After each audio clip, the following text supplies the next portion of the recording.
Some people compare Rampage to SmackDown, some people compare Rampage to Thunder.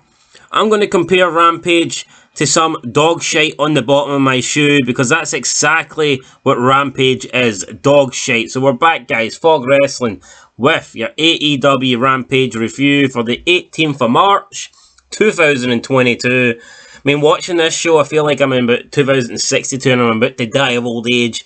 It really does suck, but here, someone's got to do it. That unlucky someone is me. So we kick off the show with Darby Allin versus, I think it's the Butcher. It's either the Butcher or the Blade. Does it really fucking matter? I mean, the only reason this team is irrelevant because they've got a hot blonde that, you know, has a sexy like name, like the Bunny. It just sounds like cute, you know. So if it wasn't for her, no one would care. Let's be real, no one would give two shits about the Butcher and the Blade. Not to say that they do give two shits, but the Bunny is the only reason that these two are relevant. And the Butcher had a match with Darby Allin. I'm looking at the Butcher, you know, pretty big guy, probably about 280. You know, must be about, what, 6'3", maybe, 6'4". He looks a pretty big physical guy. And then you look across from the ring, and you've got Darby Allin, 150 pounds, soaking wet.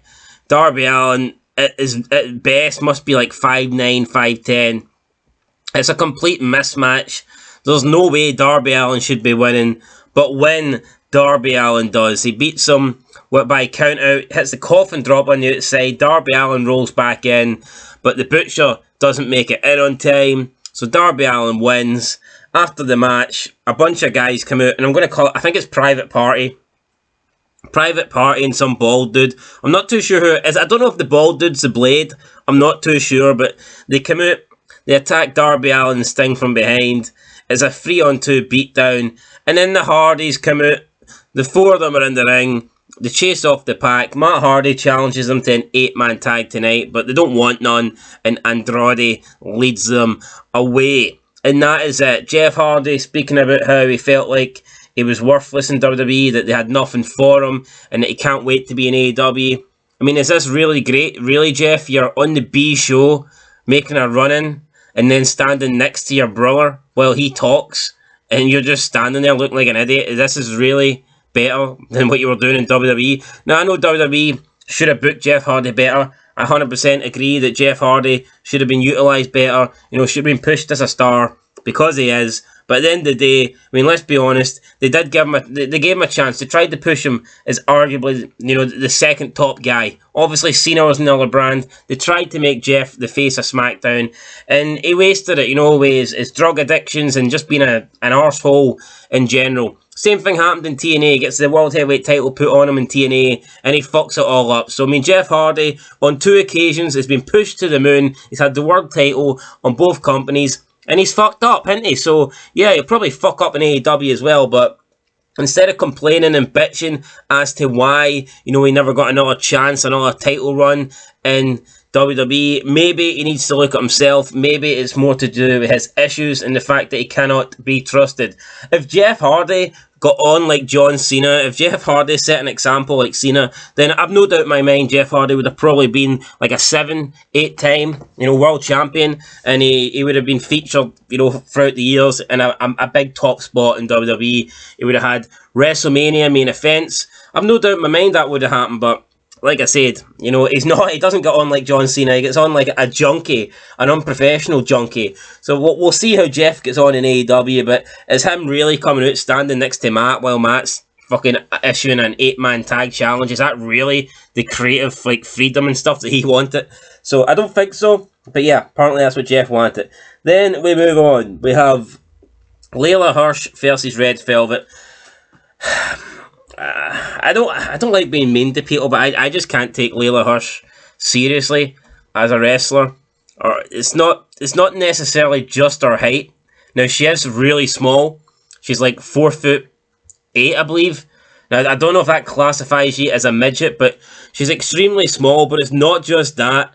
She doesn't. Her body type just does not suit her height. She's like chunky and like a little overweight, and she's got like stubby legs.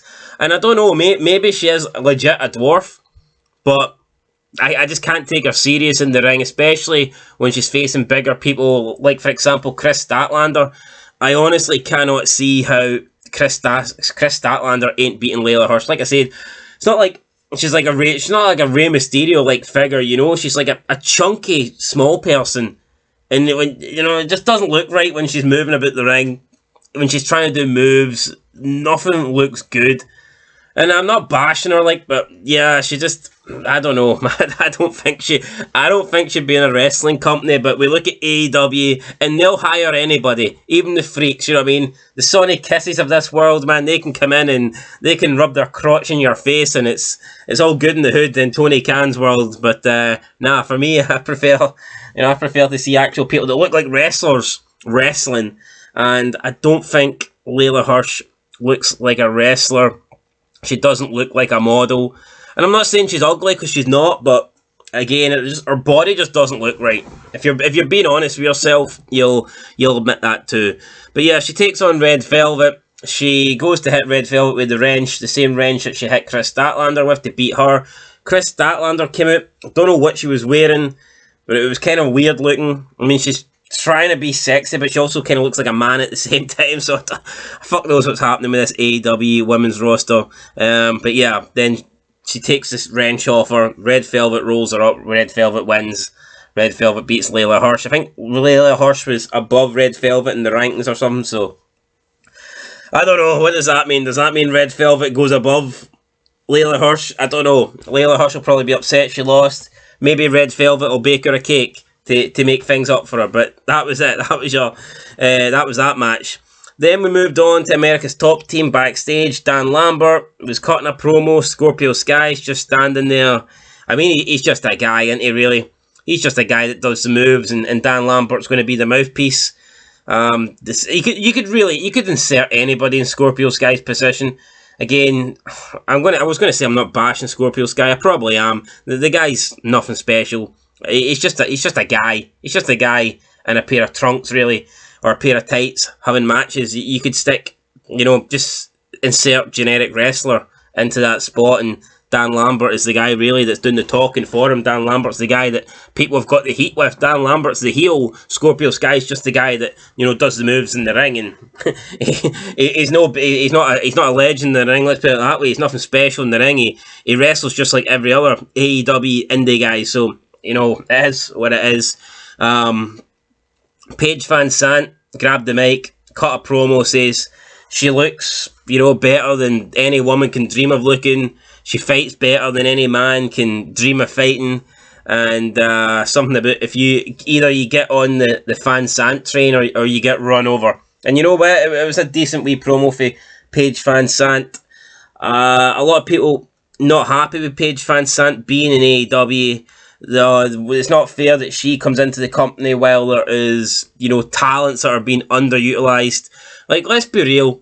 If you're a talent and you can't get on TV, maybe you need to look in the mirror and blame yourself rather than blaming others. And you see the same shit with Ronda Rousey. I mean, people seem to think wrestling's a big playground where everybody gets their turn, everybody gets their chance at the top. It's not like primary school where, give everybody a shot or, everybody gets a sweetie. It fucking doesn't work like that. The best go to the top, Stone Cold didn't get pushed down into the mid-card because Funaki deserved a shot with the title, right? That's not what happens in wrestling. It's never happened, and the day that happens in wrestling is the day companies will go out of business, right? The big stars, the people with name value, go to the top, and the people that don't have name value go at the bottom. Who's the talent? Who's the underutilized talent? Because in 2022, anybody can fucking put a match together. It's not impressive. It's not special.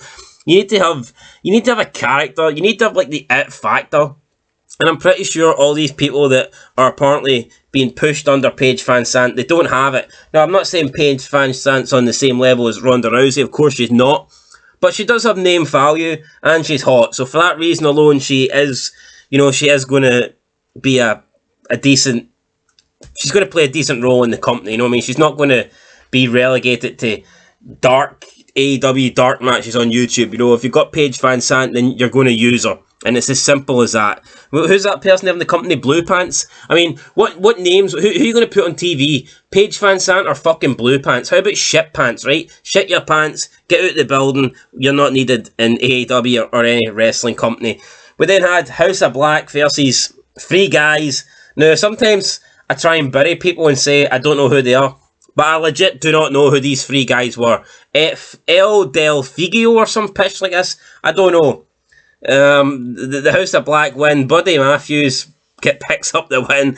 Who gives a fuck, man? Who gives a flying fuck here? This was terrible. A 6-man tag. Let's fit as many people onto the show as we can. Classic AEW.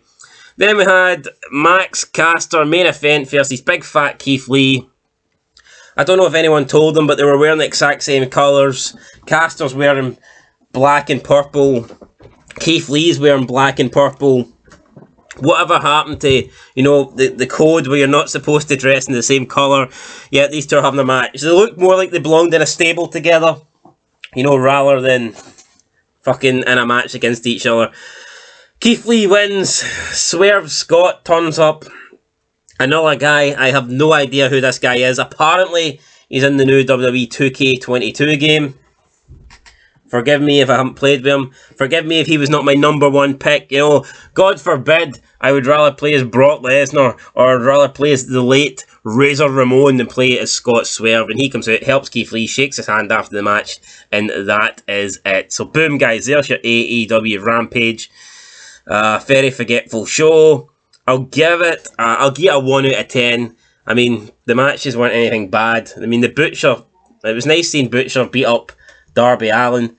But yeah, no, apart from the Paige Van Sant promo was alright. But I mean, the Hardys, they come out and they do absolutely nothing. Jeff Hardy is going to AEW for better opportunities, for better storylines, for better creative, because he's still got something left in the tank. He can still offer a wrestling company something. And what does he do? He just stands there. Fucking stands there while Matt Hardy's issuing an 8-man challenge. So come on, and it's on the B show, for God's sake. It's not even the A show. So Jeff Hardy is the you know, this is the what does it say? What's that saying? Is it really the grass greener on the other side? I don't think it is, but he's made his bed. He'll lie in it. He turned down an induction into WWE Hall of Fame as well. So yeah, I mean, it is what it is. But yeah, that's it, guys. There's your AEW Rampage review. I'm giving it a 1 out of 10. Let me know what you think down below. Yeah, that's what it is. This show fucking sucked. And until next time, peace.